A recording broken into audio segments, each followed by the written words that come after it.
What's going on YouTube? Mike G back with another one on the knot series for you. Today we're gonna be talking about the Rapala knot. It's gonna give you a little bit more action on your moving and your topwater baits. And if you need to get that little finesse shaky head going, it's gonna help you there too. All right, stick around for this one. You're gonna like it. So the Rapala knot, in my opinion, has a very special place for a certain specific set of baits and presentation.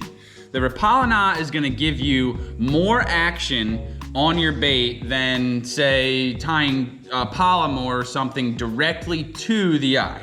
Because what the Rapala knot is it's a knot that you actually tie up above the eyelet and you leave a loop. And what that loop is gonna do, that loop is gonna allow, when you jerk that bait, for that bait to move freely in that eye, or excuse me, in that loop, that eye to move freely in that loop. If it was cinched down directly to the bait, it wouldn't move quite as freely, and these baits, especially in my opinion, crankbaits, wouldn't quite get the action that they would, because in my opinion, the Rapala knot allows these baits to flutter a little bit more and move more freely because they aren't tied directly to the eye. They have that little bit of movement here. When you're jigging your little shaky head off the bottom, you know, off the bottom of the rocks or sand or whatever, if you're tied directly to that, this isn't gonna have such a free action. It's gonna kick up and come down, kick up and come down.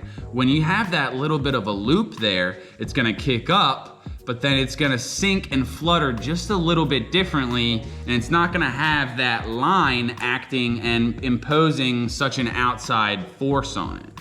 You know, like, what moves more freely? I mean, look at the way that's moving and bouncing all around like that. Now, if I take and I just put this into a knot around it, you know, okay, let's do that.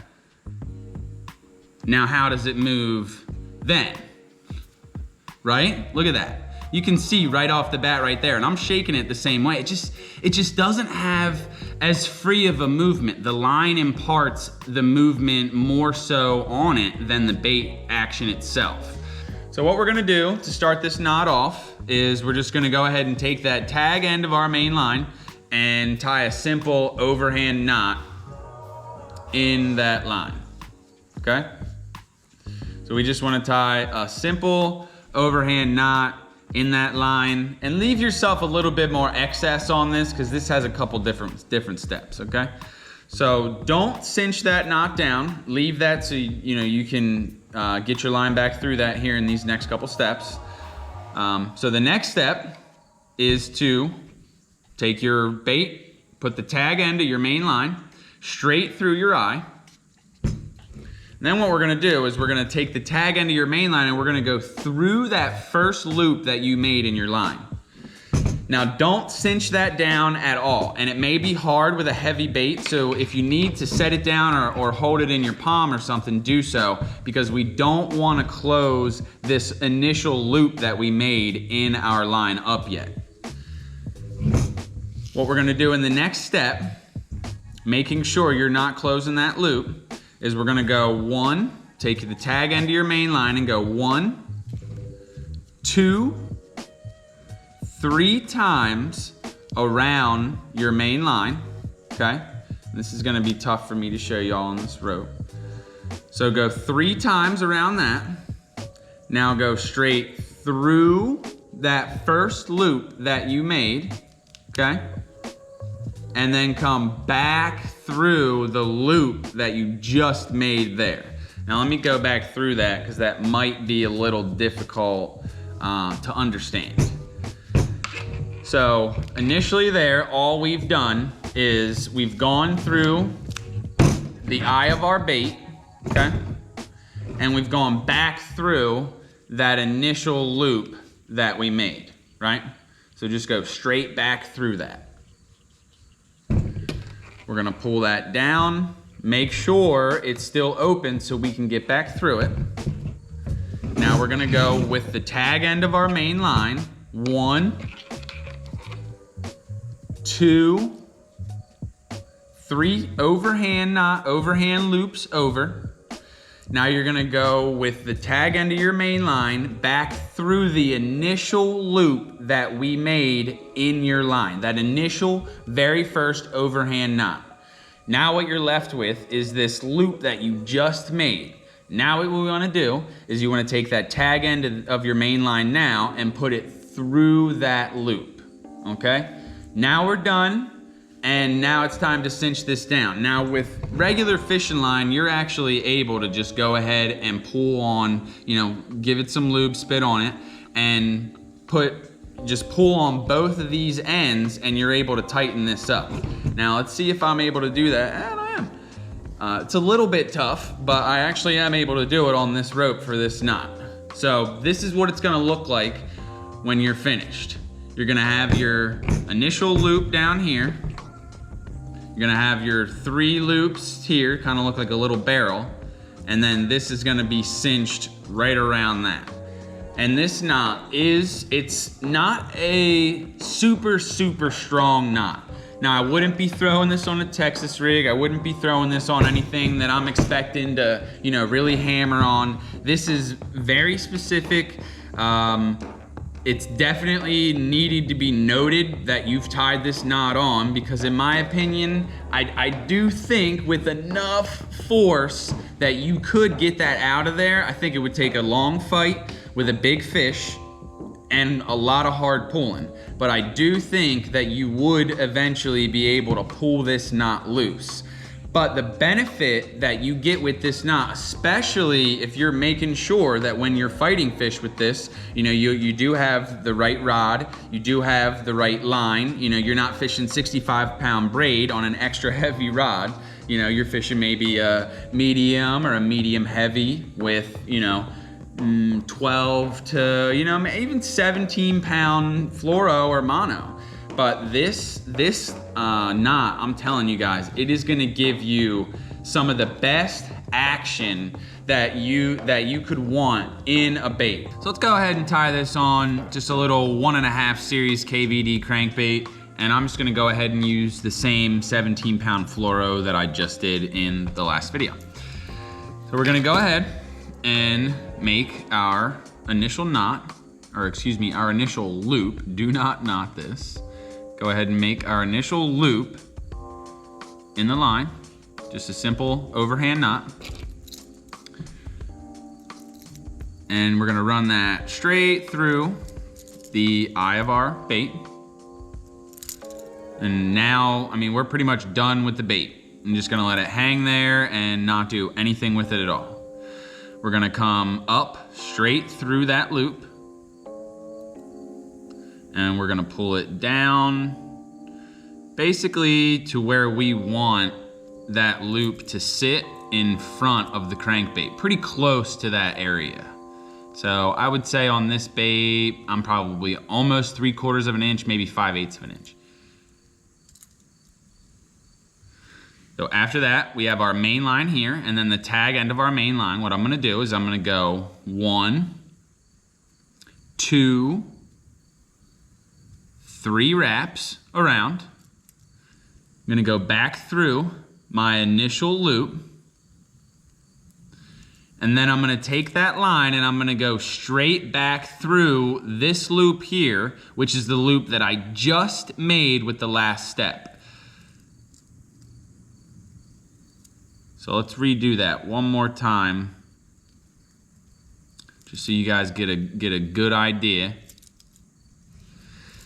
We have our loop here, okay? That's just the one overhand knot in our main line, not cinched down to a knot, okay? Put it straight through the eye of your bait, and then we're gonna go right up through that loop. Cinch it, pull it down, don't cinch it tight yet, remember, down to maybe, 5/8 to 3/4 of an inch. 3/4 is probably a little far for this bait. 1/2 inch is probably good. Now what we wanna do is we wanna do 1, 2, 3 wraps with the tag end of our main line over that main line, and then back through that initial loop that you made. Okay? And then we're gonna take the tag end of that line now and put it through the loop that you just made with your last step. And we're finished, okay? So initially what I'm gonna do before I start to feel any tension on this and keeping that initial knot in the similar place that it was, because that's where I want to cinch this down at, is I'm just gonna kind of pull it tight until I start to feel some tension. That's when I know, like, okay, now I need to lube this up so that way I don't create any heat stress in this line. I'm gonna lube it up with some spit, and then I'm just gonna pull it tight.